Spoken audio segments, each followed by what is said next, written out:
Hello again. Let's get going with our fifth and final family of algorithms, edges and corners. Edges and corners are amongst the most basic, but some of the most useful features in an image. Edges and corners will show up again in later lessons, so these should prove useful to you throughout the course. Okay, let's introduce edge detection and corner detection algorithms. The image here is actually a martini glass with its edges detected using a Canny algorithm. It should give you an impression of how edge detection algorithms work. Edge-based methods center around contour detection. Their weakness in connecting together broken contour lines makes them prone to failure in the presence of blurring. They are relatively easy to implement and relatively easy to understand. They're not strong with noisy images, and they're unsuitable for blurry images, obviously, as these images lack edges. There are lots of techniques, Sobel, Laplace, Canny, and so on. Sobel and Canny detection are commonly used for medical imagery, and Howline is often used for road segmentation. So let's have a look at an example image which we've started to segment using Canny algorithm. You'll notice that it's reasonably good at detecting the outline of the martini glass. I've chosen the martini glass as it has pretty well defined edges. However, you'll also notice that they're not a magic bullet. There's considerable work left to do to determine which edges are part of our object and which are part of the background. Let's look at how they work in a little more detail. Let's take Sobel as our example. For example, Sobel uses two 3x3 kernels which are convolved with the original image to calculate approximations of the derivatives. One for horizontal changes and one for vertical changes. Don't forget there's a small section on convolution in the basics part of this lesson if you'd like a refresher. If we imagine image A as the source image, using our two Sobel kernels, we can generate two images. Let's call them GX and GY. So GX is an image where each pixel contains the horizontal derivative approximations, or more loosely, the strength of the horizontal edges in the original image. And similarly, GY is an image where each pixel contains the vertical edges in the original image. Now let's combine the two images we've generated.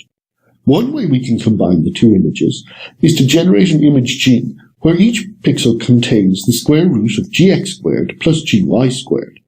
And this gives us the edges in both the vertical and the horizontal, where the combined gradient is above a threshold we've defined. So if you recall from the previous slide, our purpose is to run our two Sobel matrices across the original image and generate two images, one highlighting horizontal edges and one highlighting vertical edges. So have a look at the two images we've generated. You'll see the vertical edges highlighted in one image and the horizontal edges highlighted in the other image. Now let's combine the two images. We can derive the magnitude of the gradients using basic trigonometry, and we can derive the angle of the gradients we're analyzing using arctan. In this example, you can see we have taken the Sobel X and the Sobel Y gradients for each pixel in the original image. And we visualize these gradients as two-dimensional images, where areas of high gradient, or put another way, the likely edges, are visible as white lines. Now I've simply added the values in the pixels in the previous image, as that tends to generate brighter colors, which is useful for a presentation. There are many other edge detection algorithms that tend to work along similar lines, such as Pruitt, Shar, Canny, and Howe, where commonly you adjust the size of the kernel, for example 5x5, or where you adjust the values in the kernel. As you can see, if we run the Canny edge detector over the martini glass, we see similar results to Sobel. Now, let's turn our attention to corner detection. The intuition here is that corners are the intersection of two edges.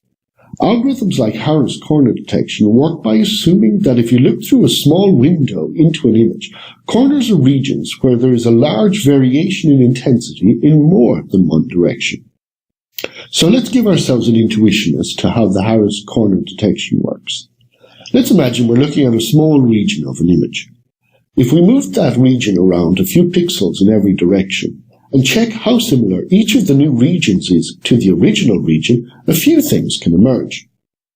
In some cases, no matter what direction we move the window around, there is very little difference between the original region and the regions we're exploring.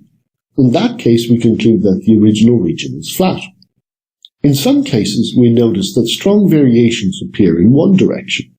In this case, we can conclude that the original region is an edge. In some cases, we notice that strong variations appear in more than one direction, and in this case, we can conclude that we have found a corner. In the lab associated with this lesson, we will use Sobel edge detection to segment the Martini glass, and we will use Harris corner detection algorithm to find the corners of the Martini glass. These algorithms are quite effective for images that contain distinct edges. Also, in a later module we'll see that deep learning algorithms are most successful when you allow them to find edges and corners themselves. Okay, let's draw a line under edge processing. No pun intended. You should now have grasped that edges and corners are critical to image processing, and you've seen some examples of how to detect them. In the neural networking lessons, you'll see that letting the network learn to detect these edges itself is more effective than writing your own algorithms.